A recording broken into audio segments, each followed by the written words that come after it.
Kas te olete kuulnud Jussilt endalt võib-olla ehk, kelle käest ta torupillimängu õppis ja millal ta torupilli mängima hakkas? No Juss rääkis seda kaunis kurtvalt.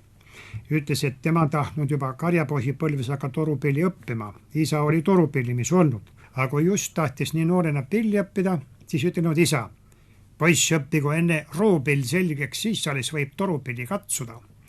Aga roopill selge, siis oligi iga noores põlves juba hakanud oma torupilliga mängima. Esimene kuulaja muidugi oli külarahvas. Külarahvas Läheme ümbrus ja siis varsti hakkas ta juba laevadel Tallinna sõitusid tegema. Ja tõi siia küttepuid, seal on oma lugu jälle, kuidas puudemüük tal sadamas käis. No, ütleb Juss, et kui tuli puulaadungiga siia Tallinna sadamast, see leidis, et teisi laevasid palju, et ja nõu on kallis. Just tentsis nii, kulutanud kõigile välja. Kes minu laeva pealt puid ostab, sellele mängin lugu torupilli kauba peele.